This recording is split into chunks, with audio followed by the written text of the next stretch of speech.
ไปដោះស្រាយសម័យកាលនេះជាដំបូងយើងត្រូវគុណសិនមានន័យថាយើងគុណ4នេះសិនមកហើយយើងគុណ5នេះសិនអញ្ចឹង4គុណនឹង x នេះគឺយើងបាន 4x 4គុណនឹងដក2គឺយើងបានដក8យើងគុណ5ម្ដង5គុណជាមួយនឹង x គឺយើងបាន 5x 5គុណជាមួយនឹងដក3គឺយើងបានដក15បន្តមកយើងធ្វើដូចមុនទៀតមកយើងទុក x នៅម្ខាងលេខនៅម្ខាងអញ្ចឹងកន្លែងនេះ 4x ទុកខ្នែដដែល5នេះយើងបោះមកខ្នែមកយើងបានដក 5x ដក15យើងទុកខ្នែដដែលដក8នេះយើងបោះខ្នែយើងបានបូក8បន្តមកយើងដកនេះមក 4x ដក 5x គឺស្មើនឹងដក x ព្រោះយើងយកលេខធំដកលេខតូចរក្សាសញ្ញាតាមលេខធំមានន័យថានៅសល់ដក 1x តែយើងអត់សរសេរលេខ1ទេ15ដក15បូក8នេះគឺស្មើនឹងដក7យក15ដក8ឃើញ7ហើយសញ្ញារក្សាតាមលេខធំបន្ទាប់មកបើនេះមានគុណដកយើងចែកវានឹងដក1មកចឹងខាងនេះក៏យើងចែកនឹង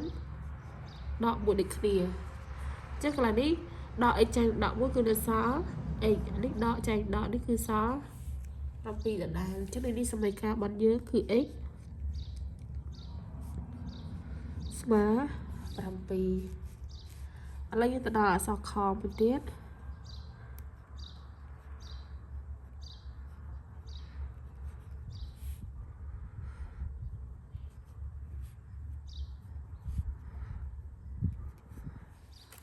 ចឹងអក្សរខនេះយើងគុណដូចចឹងឥឡូវយើងបន្តមកដល់លំហាត់អក្សរខចឹងអក្សរខក៏យើងគុណដូចនឹងអក្សរកដែរណាយើងគុណដូចគ្នាមកចឹងកន្លែងនេះយើងគុណមកដក5គុណនឹង 2x ចឹងយើងបានដក 10x ដក5គុណនឹងបូក3ចឹងដកគុណនឹងបូកនេះបដូរទៅជាដកវិញ4គុណជាមួយនឹង x គឺយើងបាន 4x 4គុណជាមួយនឹងដក5គឺយើងបានដក20ចេញខ្លះនេះដាក់ដក 10x ដដែល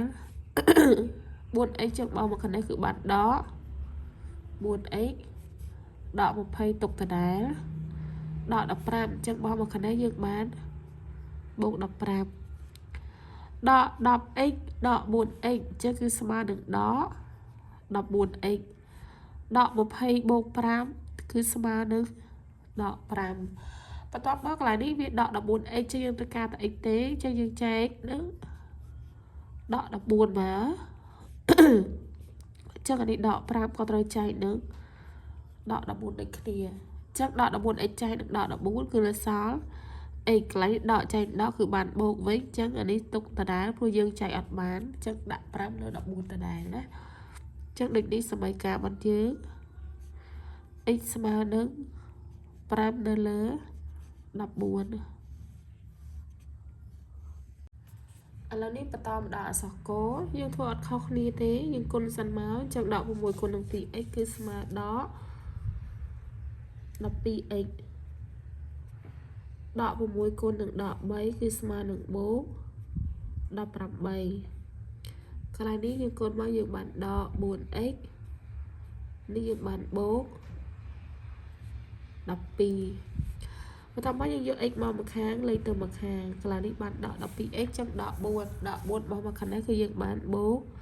4កន្លែងនេះបូក12ទុកដដែល18បោះខាងនេះបានដក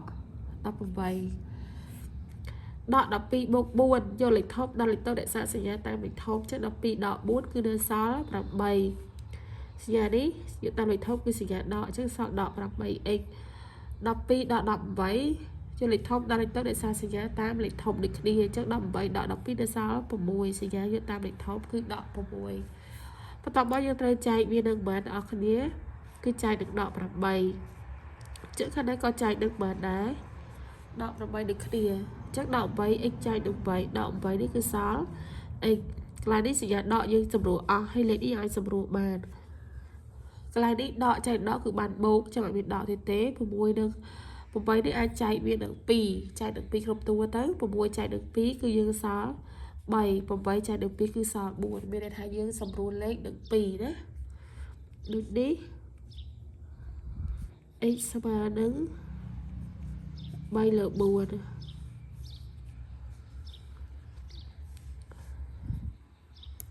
អក្សរខម្ដង